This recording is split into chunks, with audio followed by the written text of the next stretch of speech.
ஆரம்பிக்கலாங்களா? எங்கள் தந்தை பெரியாரை ஒருவன் அவமரியாதையாக பேசியிருக்கிறான்.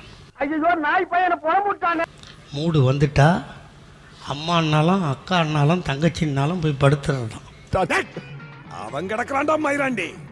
பெரியாரை பற்றி விமர்சிப்பதற்கு அனைவருக்கும் உரிமை உண்டு. ஆனால் வரி பிடித்த நாய்போல் குறைப்பவர்களுக்கு பதில் சொல்ல முடியாது என்று திராவிடர் கழக தலைவர் கே வீரமணி தெரிவித்துள்ளார். என்ன சண்டைக்கு வர்றையா? தெரியுதுல்ல மண்ட பத்திரம். உனக்கு உடல் இச்சை வந்தா பெற்ற தாயோ மகளோ அக்காவோ தங்கச்சியோ அவர்களோடு சந்தோஷமா இருன்னு சொன்னது பெண் உரிமையா? சோரி புடிச்ச மொன்னா நாயி அந்த முக்குல போய் உட்கார்ந்து பிச்சை எடுக்க போகுது. அதுக்கு லவுட்ட பாரு.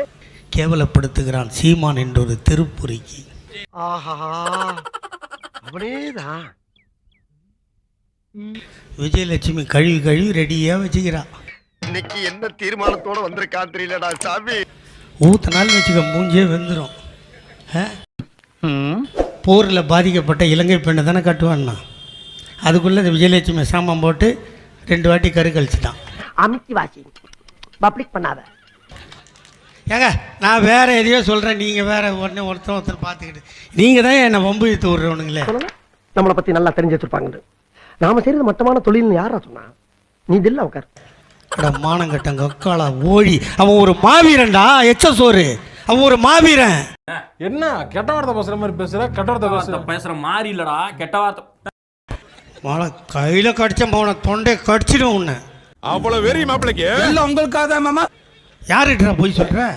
இந்த ஒக்கலை ஓடி இப்படி போய் சொன்னா எப்படிமா வருது? வாய்க்கு வந்தபடி எல்லாம் பேசப்படாது. எதா இருந்தாலும் நியாயமா பேசணுமா இல்லையா? அவனை 4 குத்து வாங்கி நீ உயிரோடு வந்துட்டினா நீ சீமானு ஒத்துக்கிறேன். செத்து போயிட்டா அதோட கட்சி கழிச்சிட்டு ஓடினு சொன்ன கூவிட்டேன். மாமா கோவம் வந்துருச்சு. எரிமலை வெடிக்குண்டா. சவாலா அவன் தான் தப்பா பேசுறான்னு சொன்னா அந்த அண்ணாமலை லவடிக்கு பால் சொல்றான். நீ ஏன்ட்ட ஆதாரம் இருக்குது? ஆனா உங்களை அடிச்சுக்க முடியாது ஜி. சொல்றால என்ன அடி சிங்சக்குங்கறீங்களே. அம்மா கிட்ட போய் கேளு, நீ அம்மாளுக்கு தான் பிறந்தியான்னு. அதுக்கு ஆதாரம் தான் காட்டு எனக்கு. நான் வந்தவன் போனவனுக்கெல்லாம் புகழ் தேட விரும்பவில்லை. என் புகழ் கலைஞரின் பேரன் என்ற புகழ் என்னை வாழ்நாள் முழுக்க காக்கும். அண்ணன் தளபதியின் தம்பி என்ற புகழ் என்னை அரியணை ஏற்றும். அண்ணன் உதயநிதியின் அண்ணன் என்ற புகழ் என்னை உலகுக்கே காட்டும். உதயநிதி எப்போ அரசியலுக்கு வந்தார்? உடனே எப்படி துணை முதலமைச்சரானார் கேட்குறானா இல்லையா? அதுல அந்த எச்சக்கலை அண்ணாமலை அதிகமாக கேட்குறான். விருந்தாளிக்கு பிறந்த சீமான் இன்னும் ஓவரா கேட்குறான். இருக்குடா உங்களுக்கு இருக்கு, எவனும் தப்ப முடியாது. சொல்லட்டி சொல்லட்டி அடிக்கிறாங்களே. அவன் கருவிலேயே தியாகிடா லவடைக்க பாலுகளா. செக்கில ஆட்டின சுத்தமான உருட்டு. அவன் கருவுல தியாகி தெரியுமா உங்களுக்கு? இல்ல வாங்குற காசுக்கு மேல கூறாடா கொய்யா. காசாடா முக்கியம், கூவல் தான்டா முக்கியம். அதுவும் வித்தியாசமா கூவுறான். நீ எவரு வந்தாரு? மன்னர் ஆட்சி. இன்னொரு புறம்போக்கு லாட்டரிக்கு பிறந்தவன். கொஞ்சம் சும்மா இருந்தேன், என்னுடைய கௌரவ பிரச்சனை. ஆமாம், அவனை லாட்டரி தான் பெற்றுது. அவன் மன்னர் ஆட்சி நடக்குது, என் மயிர் ஆட்சி நடக்குது. என்னடா சவுண்டு சத்தம் போட்ட இங்கனக்குள்ள வெட்டி போச்சு. இங்கே எம்எல்ஏ தேர்தலையும் எம்பி தேர்தலையும் நின்று தோத்து போன அண்ணாமலை லவடைக்கப்பால் தானே இன்னைக்கு தமிழ்நாட்டுக்கு பிஜேபி தலைவர். கூடி சீக்கிரம் எனக்கு நல்ல காலம் பிறக்கும்டா.